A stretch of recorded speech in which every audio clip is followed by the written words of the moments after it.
Hello साथियों, नमस्कार। क्या हाल चाल? बढ़िया सब। तो दोस्तों, आज मैं लेकर आया हूँ क्लास 12 फिजिक्स की वन शॉर्ट वीडियो। आज की वीडियो आपके लिए काफ़ी ज़्यादा इम्पोर्टेंट है।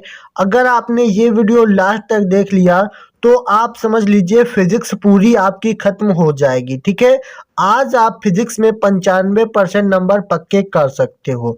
तो वीडियो काफ़ी ज़्यादा इम्पोर्टेंट है, इसलिए शुरू से लेकर लास्ट तक देख लीजिए।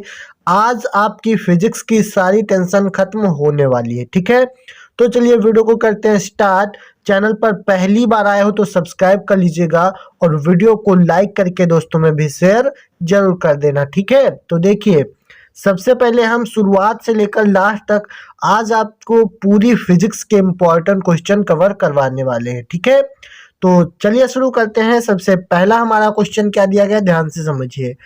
क्वेश्चन नंबर 1 दिया गया है, वैद्युत फ्लक्स से क्या तात्पर्य है, समझाइए।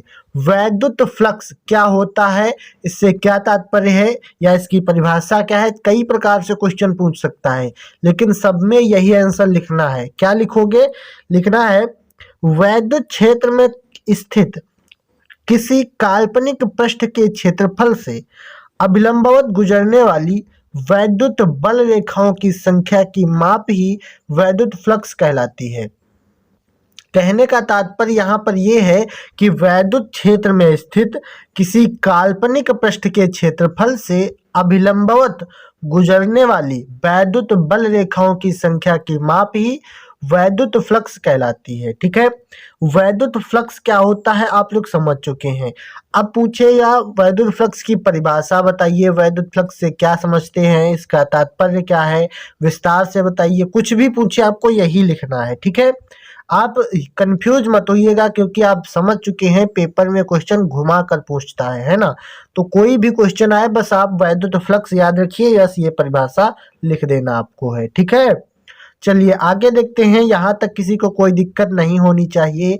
अगला हमारा काफी ज्यादा इम्पोर्टेंट क्वेश्चन दिया गया है, आवेश की गतिशीलता से आप क्या समझते हैं। मोस्ट इम्पॉर्टेंट क्वेश्चन है, हर साल पूछा जाता है, आवेश की गतिशीलता। ठीक है, इसलिए आपको ये अभी के अभी तैयार कर लेना है, क्योंकि काफी ज्यादा इम्पोर्टेंट है। तो आवेश की गतिशीलता में क्या लिखेंगे, इसमें लिखना है, किसी आवेश वाहक की गतिशीलता वह अपवाह वेग है जो उसके द्वारा एकांक वैद्युत क्षेत्र से प्राप्त किया जाता है। इसे म्यू से प्रदर्शित करते हैं। यानी किसी आवेश वाहक की गतिशीलता वह अपवाह वेग का मतलब होता है अनुगमन वेग है, जो उसके द्वारा एकांक वैद्युत क्षेत्र से प्राप्त किया जाता है। जैसे म्यू बराबर वीडी अपॉन ई होता है। ठीक है, तो वीडी क्या है, अपवाह वेग यानी अनुगमन वेग। ई क्या है, वैद्युत क्षेत्र की तीव्रता है। ठीक है, तो कह रहा है कि आवेश वाहक की गतिशीलता वह अपवाह वेग जो उसके द्वारा एकांक वैद्युत क्षेत्र से, यानी वैद्युत क्षेत्र ई से प्राप्त किया जाता है। क्या? तो वीडी अपवाह वेग है ना। तो समझ गए, इसी प्रकार से आपको लिखना है, एकांक वैद्युत क्षेत्र से प्राप्त किया जाता है। इसे म्यू से प्रदर्शित करते हैं। म्यू बराबर वीडी अपन ई हो जाएगा इसका सूत्र। ठीक, अगर न्यूमेरिकल आएगा तो आपको ये इसमें दिया रहेगा, अनुगमन वेग इतना है, वैद्युत क्षेत्र की तीव्रता इतनी है, आपको ज्ञात करना है आवेश वाहक की गतिशीलता। तो म्यू आप निकाल दोगे है ना, तो यहाँ पे मान रखोगे, आपका निकल आएगा आंसर। ठीक, उसके बाद में अगला क्वेश्चन आता है, ये भी काफी ज्यादा पूछा जाता है, सेल के आंतरिक प्रतिरोध से क्या तात्पर्य है। आपने अभी तक क्या पढ़ा है, प्रतिरोध पढ़ा है। प्रतिरोध क्या होता है, यानी धारा के मार्ग में आने वाली रुकावट को या आने वाले अवरोध को हम क्या कहते हैं, प्रतिरोध कहते हैं ना। वैद्युत धारा के प्रवाह में आने वाले अवरोध को ही प्रतिरोध कहते हैं, या रुकावट को प्रतिरोध कहते हैं, वही होता है। ठीक है, अब यहाँ पे कह रहा है कि सेल के आंतरिक प्रतिरोध, आंतरिक मतलब सेल के भीतर जो प्रतिरोध उत्पन्न होता है उसी को हम कहते हैं सेल का आंतरिक, यानी अंदर या भीतर है ना, वो प्रतिरोध क्या होता है।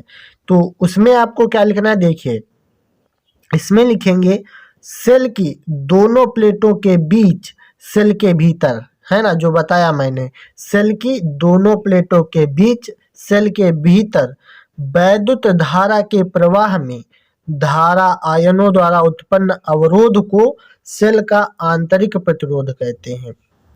अगर यहाँ पर आपने प्रतिरोध समझ लिया कि प्रतिरोध क्या होता है, तो आंतरिक प्रतिरोध समझना आपके लिए हलवा हो जाएगा। समझिए ध्यान से, देखिए कहने का तात्पर्य है कि प्रतिरोध होता है यानी बाहर, सेल के बाहर, है ना। तो धारा के प्रवाह में डाली गई रुकावट को हम क्या कहते हैं? प्रतिरोध कहते हैं। अब ये है आंतरिक प्रतिरोध, तो यानी सेल के भीतर जो धारा आयनों द्वारा उत्पन्न अवरोध को क्या कहेंगे? सेल का आंतरिक प्रतिरोध कहेंगे। ठीक है, समझ गए? किसी को कोई दिक्कत, कोई समस्या नहीं होनी चाहिए। अगर कहीं पर भी कोई भी डाउट है तो नीचे कमेंट कीजिएगा, मैं उसका रिप्लाई जरूर करूंगा। ठीक है, उसके बाद में अगला आता है न्यूमेरिकल, काफी ज्यादा इंपॉर्टेंट है और हर साल ये क्वेश्चन पूछा जाता है। ठीक है, ये वो क्वेश्चन है जो हर साल रिपीट किए जाते हैं, क्योंकि यूपी बोर्ड ऐसा ही है जो बार बार पूछने लगता है, वो हर साल आता है। तो ये काफी क्वेश्चन इंपॉर्टेंट है, चलिए इसको समझते हैं। जैसे क्वेश्चन दिया जाता है, कांच के एक प्रिज्म का कोण ए होता है 60 डिग्री है तथा अल्पतम विचलन कोण 39 डिग्री है, डेल एम। ठीक है, कांच का अपवर्तनांक क्या है, यानी एन हमको निकालना है। दिया गया है साइन 49.5 डिग्री का मान 0.76। ठीक है, कितना दिया गया है? तो साइन 49.5 डिग्री का मान 0.76 दिया गया है। तो इसको कैसे हल करना है, देखिए यहाँ पे दिया गया है प्रिज्म का कोण ए होता है, अल्पतम विचलन कोण डेल एम होता है, ये आपको पता होगा। तो कांच का अपवर्तनांक n बराबर sine A plus del m by 2 और पूरे के बटे में साइन ए बाई 2, ये सूत्र होता है। ठीक, अब इसमें हमको मान रखना है, यानी साइन n बराबर हो जाएगा साइन ए का मान दिया गया 60, तो 60 डिग्री, डेल एम की जगह पे दिया गया है 39 डिग्री, तो 39/2 है। फिर साइन ए की जगह पे 60 है, तो 60/2, वही क्या है जो दिया गया है वही हमने सूत्र में रख दिया।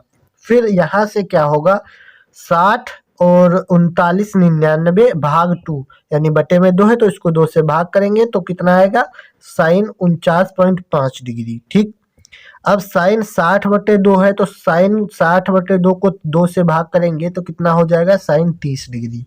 ठीक, तो यही हमको क्वेश्चन में दिया गया था कि साइन 49.5 डिग्री का मान कितना है? 0.76 है ना। तो वो हमने मान रख दिया है इस साइन 49.5 जगह पे ये वाला, तो 0.76। और साइन 30 का मान कितना होता है? सभी को पता है, साइन 30 का मान 1/2 होता है। तो वही यहाँ पे साइन 30 का मान 1/2 और साइन 49.5 डिग्री का मान 0.76 वो यहाँ पे रखा गया। फिर अब देखिए, जब 1/2 है, ये 0.76 है, तो इसके नीचे 1 लगाते हैं, यानी 76 के बटे में 1 और इसकी गुणा और नीचे वाले की सबसे ऊपर वाले से गुणा, है ना। तो 0.76 की गुणा 2 से हो जाएगी, तो यहाँ पे आपका जो अपवर्तनांक निकल के आएगा 1.52, कितना? 1.52 निकल के आ जाएगा। ठीक है, तो इस प्रकार से आपको अपवर्तनांक निकालना होता है। ये प्रिज्म के कोण वाला जो है क्वेश्चन, ये काफ़ी ज़्यादा इम्पोर्टेंट है। इस प्रकार से आप लोग सीख लीजिएगा, क्वेश्चन काफ़ी ज़्यादा पूछे जाते हैं। ठीक है, समझ गए? किसी को कोई दिक्कत, कोई समस्या हो तो आप नीचे कमेंट कर सकते हैं।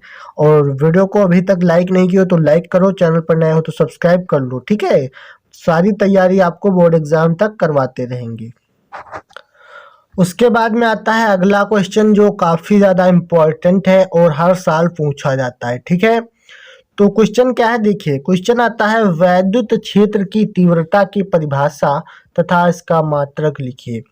वैद्युत क्षेत्र की तीव्रता क्या होती है, इसकी परिभाषा लिखना है और इसका मात्रक बताना है। ठीक है, तो वैद्युत क्षेत्र की तीव्रता ई होती है, तो कैसे इसकी परिभाषा लिखेंगे, देखिए इसमें लिखेंगे वैद्युत क्षेत्र में किसी बिंदु पर, क्या लिखेंगे? वैद्युत क्षेत्र में किसी बिंदु पर रखे आवेश पर लगने वाले बल F तथा आवेश Q के मान की निष्पत्ति को उस बिंदु पर वैद्युत क्षेत्र की तीव्रता E कहते हैं।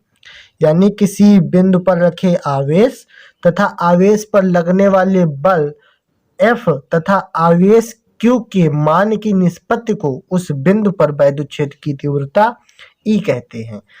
ठीक है, तो ई बराबर हो जाता है एफ अपॉन क्यू नॉट। क्या होता है? ई बराबर एफ अपॉन क्यू नॉट। अब एफ क्या है? बल है। क्यू क्या है? आवेश है। तो इसका मात्रक क्या हो जाएगा? बल का मात्रक न्यूटन। क्या होता है? बल का मात्रक न्यूटन, आवेश का मात्रक कूलाम। तो यहाँ पे हो जाएगा न्यूटन बटे कूलाम। तो वैद्युत क्षेत्र की तीव्रता का मात्रक न्यूटन बटे कूलाम होता है, याद रखिएगा। ठीक है, बहुविकल्पी भी पूछा जाता है, वैद्युत क्षेत्र की तीव्रता का मात्रक है तो आपको बताना है न्यूटन बटे कूलाम है। समझ गए? किसी को कोई दिक्कत, कोई समस्या नहीं होनी चाहिए। उसके बाद में आगे बढ़ते हैं। अगला हमारा काफी इंपॉर्टेंट क्वेश्चन दिया गया है। तो अगला क्वेश्चन है, वैद्युत द्विध्रुव आघूर्ण से आप क्या समझते हैं? यानी वैद्युत द्विध्रुव आघूर्ण क्या होता है? ये काफी ज्यादा इंपॉर्टेंट है, हर साल पूछा जाता है। ठीक है, तो चलिए इसमें भी लिखते हैं। इसमें लिखना है वैद्युत द्विध्रुव के किसी एक आवेश का मान। क्या लिखेंगे? कि वैद्युत द्विध्रुव के किसी एक आवेश का मान तथा दोनों आवेशों के बीच की दूरी के गुणनफल को वैद्युत द्विध्रुव आघूर्ण कहते हैं। मतलब कहने का तात्पर्य है कि वैद्युत द्विध्रुव आघूर्ण क्या होता है? इसमें लिखना है वैद्युत द्विध्रुव के किसी एक आवेश का मान तथा दोनों आवेशों के बीच की दूरी के गुणनफल को वैद्युत द्विध्रुव आघूर्ण कहते हैं।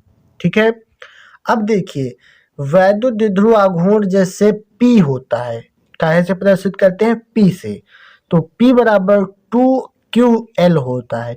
ठीक है, Q क्या है? आवेश है। L क्या है? दोनों आवेशों के बीच की दूरी है। क्या हो जाएगी?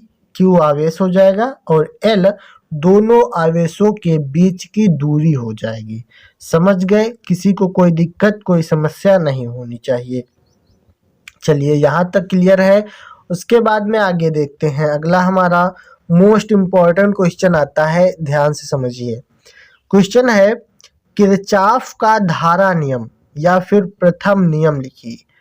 तो मैंने आपको पहले करवाया था जब किरचॉफ के नियम, तब ये बताया था कि किरचॉफ का जो प्रथम नियम होता है उसे हम बोलते हैं धारा नियम, और जो द्वितीय नियम होता है उसे हम बोलते हैं बंद पास का नियम, है ना। तो वही कह रहा है कि किरचॉफ का धारा नियम यानी कि प्रथम नियम लिखिए। ठीक है, तो कौन सा है किरचॉफ का धारा नियम या प्रथम नियम? चलिए देखते हैं। इसमें लिखेंगे, किसी वैद्युत परिपथ में किसी संधि पर मिलने वाली धाराओं का बीजगणितीय योग शून्य होता है। किसी वैद्युत परिपथ में किसी संधि पर मिलने वाली धाराओं का बीजगणितीय योग शून्य होता है। देखिए ये है एक वैद्युत परिपथ और ये है शून्य यानी कि संधि। ठीक, संधि O है। यहाँ पर मिलने वाली धाराओं का बीजगणितीय योग कितना होगा? शून्य होगा। यानी जितनी धाराएं संधि की ओर आती हैं और जितनी बाहर जाती हैं उन दोनों का मान जो है बराबर होना चाहिए। ठीक है, देखिए यहाँ पे I1, I2, I3 ये धाराएं संधि की ओर आ रही हैं, यानी I1, I2, I3। ठीक, अब यहाँ पे सारी धाराएं मिल गई, इनका मान कितना हो गया? 0 हो गया। ठीक, अब यहाँ से दो धाराएं जा रही हैं I4 और I5, यानी कि ये जो तीन धाराएं आई और यहाँ से जो दो धाराएं बाहर गई, इन दोनों के मान आपस में बराबर हैं। ठीक है, इसको आप इस प्रकार से समझ सकते हो कि जैसे एक टंकी है। ठीक है, तो उस टंकी में तीन पाइपें आ रही हैं। ठीक, उस टंकी में तीन पाइपें आई, तो तीन पाइपों से जितना पानी आया उतना ही पानी दो अलग अलग पाइपों में गया। तो कितना पानी गया? जितना आएगा उतना ही तो बाहर जाएगा। तो वही यहाँ पे कहने का तात्पर्य है, तीन तारों से धारा आएगी और दो तारों से बाहर जाएगी, तो जितनी धारा आएगी उतनी ही बाहर जाएगी, यानी आने वाली धारा और जाने वाली धारा का मान बराबर होता है। समझ गए? तो यहाँ पे वही दर्शाया गया है, आई सिग्मा आई बराबर 0 होता है, यानी धाराओं का जो योग होगा वो 0 होगा। ठीक, कैसे होगा? जैसे तीन धाराएं आ रही हैं तो I1 plus I2 plus I3 ये तीन धाराएं आई, अब बराबर के बाहर कितनी गई? I4 और I5, तो इनका जितना मान है ये इन I4 और I5 के बराबर होता है। समझ गए? तो इस प्रकार से किरचॉफ का नियम लिखा जाता है, ये हो जाएगा धारा नियम। इसी प्रकार से होता है एक बंद पास का नियम, ठीक है, तो वो हम किसी नेक्स्ट वीडियो में बता देंगे एक बंद पास का नियम क्या होता है। अगर आपको नहीं आ रहा है तो आप नीचे कमेंट कीजिएगा कि मुझे किरचॉफ का नियम बता दीजिए, तो मैं स्पेशल वीडियो किरचॉफ के नियम पे ले आऊँगा, क्योंकि ये 5 नंबर में हर साल पूछा जाता है, ठीक है। आगे देखते हैं। अगला हमारा काफी इंपॉर्टेंट क्वेश्चन आता है धारा घनत्व, ठीक है। धारा घनत्व से आप क्या समझते हैं, ये भी हर साल पूछा जाने वाला क्वेश्चन है। तो धारा घनत्व क्या होता है, कैसे इसकी परिभाषा लिखनी है, चलिए देखते हैं। इसमें लिखेंगे कि चालक के एकांक क्षेत्रफल से प्रवाहित वैद्युत धारा को धारा घनत्व कहते हैं। 1 नंबर वाला क्वेश्चन है, लेकिन हर साल आता है, ठीक है। जैसे कहता है कि धारा घनत्व से आप क्या समझते हैं, तो आपको बस यही लिखना है, चालक के एकांक क्षेत्रफल से प्रवाहित वैद्युत धारा को धारा घनत्व कहते हैं, ठीक। अब धारा घनत्व J होता है, तो J बराबर I/A, I क्या है जाएगी धारा और A क्या हो जाएगा अनुप्रस्थ काट का क्षेत्रफल। यानी एक चालक के एकांक क्षेत्रफल से प्रवाहित धारा, एकांक क्षेत्रफल से प्रवाहित धारा को क्या कहेंगे, धारा घनत्व कहेंगे। बहुत आसान है, याद करना बिल्कुल आसान है। अगर आप लोग थोड़ा सा दिमाग लगाओगे तो ये सारे क्वेश्चन याद कर सकते हो, ठीक है। तो उम्मीद करते हैं वीडियो आपको काफ़ी ज़्यादा पसंद आई होगी। अगर वीडियो थोड़ी सी भी अच्छी लगी है तो वीडियो को लाइक करके चैनल को कर लीजिए सब्सक्राइब, और ये वीडियो दोस्तों में भी शेयर कर दीजिए। अगर आपका कोई डाउट रह जाता है तो नीचे कमेंट कीजिएगा, और किस टॉपिक पर वीडियो चाहते हैं वो भी कमेंट कर दीजिए, ठीक है। जब तक फिजिक्स का पेपर नहीं होता है तब तक आपको लगातार ऐसी ही तैयारी करवाते रहेंगे, ठीक है। चलिए हम मिलते हैं इसी प्रकार की एक नई वीडियो में, तब तक के लिए जय हिंद, टेक केयर, बाय बाय।